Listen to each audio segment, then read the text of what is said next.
এই যে বন্ধুরা, আমাদের গ্রামের একদম কালী পুজোর মণ্ডপটা এত যে সুন্দর হয়েছে, কি যে ভালো লাগছে দেখতে। চলো আজকে আমি তোমাদের সঙ্গে শেয়ার করব আমাদের গ্রামের কালী পুজো কেমন হয়। পুজো তো প্রায় চলেই গেল, মানে চলেই গেছে বলতে পারো মা। তো কিন্তু পুজোর যে 4-5টা দিন থাকে, সেই দিনগুলো যে এতটা আনন্দ করি আমরা, সেটাই তোমাদের সঙ্গে শেয়ার করব। পুরো রাস্তাঘাট আলোকসজ্জায় সেজে উঠেছে, কারণ কালী পুজো মানেই বোমা বাজি এইগুলোই তো ফোটায় মানুষ, তাই না? আর লাইটিং।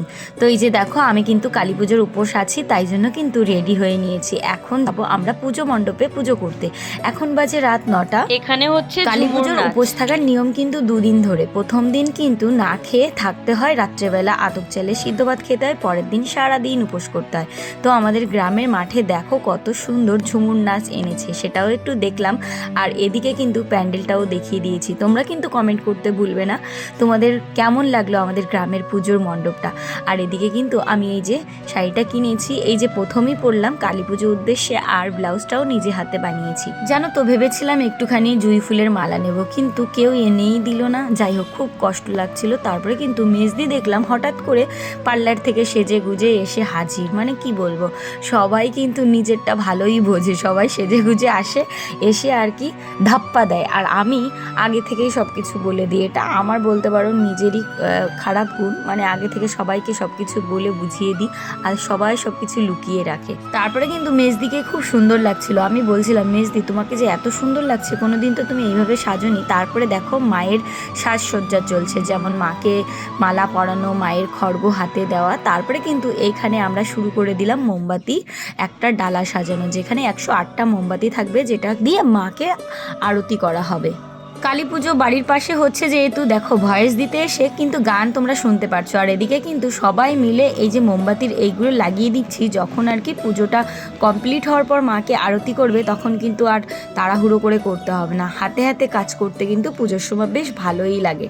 বিয়ের পর এই যে প্রথম বছরই বলতে পারো আমাদের গ্রামের কালী পুজোয় আমি এই যে মানে সঙ্গ দিলাম। এর আগে কোনো দিনও এইখানের কালী পুজোয় সেইভাবে উপোস থাকিনি, বাবার বাড়িতে একবার ছিলাম। আর বিয়ের আগে তো প্রচুর কালী পুজোয় উপোস থেকেছি। বাড়ির পাশে যেহেতু কালী মন্দির ছিল, ভীষণ মজা করে পুজো করতাম। ছোট পুজো হলেও বাড়ির পাশে পুজোটা যে কি আনন্দ হয়। আর এখানে শ্বশুর বাড়িতে এসে তো বড় পুজো পেয়েছি, তার জন্য কিন্তু আরও বেশি আনন্দ। পুজো শুরু হওয়ার পরে বারবার বলছিল একটু দাঁড়ান ঠাকুর মশাই, যেহেতু একজন নেতা আসবেন, উনি এসে আর কি পিঠে কাটা হবে। তো পুজো শুরু হওয়ার পরে পুজোটা এইভাবে বন্ধ করাটা তো ঠিক না। তারপরে কিন্তু এই যে মধুপর্ণা ঠাকুর এসেছিল পিঠেটা কাটতে, তারপরে কিন্তু আমাদের পুজোটা শুরু হয়ে গেল খুব ভালোভাবে। তারপরে কিন্তু মাকে এখন মন ভরে আরাধনা করব, কারণ মা খুবই মায়াবী। কারণ মার কাছে যাই চাওয়া হয়, মা কিন্তু কাউকে ফিরায় না, মন থেকে 2 ফোঁটা চোখের জল দিয়েই মা সন্তুষ্ট হয়। মা এমনই, তোমরা সবাই মায়ের কাছে মন ভরে যা চাইবে, মা কিন্তু অবশ্যই দেবে। আমি আগাগোড়া ঠাকুরকে খুব বিশ্বাস করি, আর কর্মফল যদি খারাপ হয়ে থাকে তাহলে সেটা ভোগ করতে হবে। সেই জন্য আমি না কারো পরে আশাও করি না, কারো পরে আকাঙ্ক্ষাও করি না যে কে আমাকে দিল, কে আমাকে ভালোবাসলো। আমি নিজে থেকে ঠিক থাকার চেষ্টা করি। কারো পর সত্যি বলতে কি আমার আর আশা আকাঙ্ক্ষা বলে কিছুই নেই। তো দেখো, ব্রাহ্মণ মশাই কিন্তু বসেও পড়েছেন আর পুজো করা শুরু করে দিয়েছে। আর এই যে 2জন ব্যক্তি, ওরা বলছিল কাকিমা একটু ভিডিও করো ভিডিও করো। তো আমি ভাবলাম যে ঠিক আছে, ওরা যখন বলছে একটু ভিডিও করি, একটা মিনি ব্লগ তোমাদের সঙ্গে নয় দিয়েই দেবো। তাই জন্য কিন্তু এই ভিডিওটা করা, একটু একটু করে ক্লিপ তুলেছিলাম, তারপরে কিন্তু তোমাদের সঙ্গে শেয়ার করছি।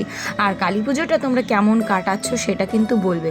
এত আনন্দের মাঝেও না মনটা একদমই ভালো নেই, কারণ আমার জেঠুর ছেলে ভীষণই শরীর খারাপ, তার জন্য হসপিটালে ভর্তি। মানে আমার বংশেরই লোক, ভীষণই খারাপ লাগছে তার জন্য। ঠাকুরের কাছে বারবার করে মন থেকে সেটাই বলছি, ঠাকুর দাদাকে ভালো করে দিও, একটুও যেন সমস্যা না হয় দাদার। এই 10টা-12টা দিন ধরে উনি কিন্তু নার্সিংহোমে একদম আইসিইউতে আছে। ভীষণই খারাপ লাগছে আমার, কারণ দাদার 2টো ছোট ছোট বাচ্চা, একটা ছেলে একটা মেয়ে আছে, কেবল ছোট। তাই জন্য মায়ের কাছে আরও বেশি করে বলছিলাম, তোমরা একটু ঠাকুরের কাছে বলো যেন খুব তাড়াতাড়ি ভালো হয়ে যায়।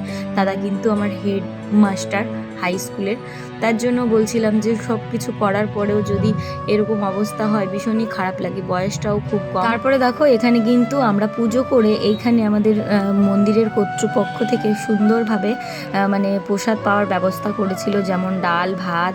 তো রাত্রেবেলা এই যে 3:30 নাগাদ পুজো শেষ হলো, তারপরে কিন্তু খাওয়া দাওয়া করে এখন বাড়ির দিকে রওনা হব, কারণ আমার মেয়ে আর আমার বর কিন্তু ঘুমিয়ে আছে। তো বাড়িতে চলে এসেছি, একটুখানি ঘুমিয়েছিলাম। সকালবেলা একটা ভালো জিনিস দেখলাম, যেটা খুব রিয়ার দেখা যায়।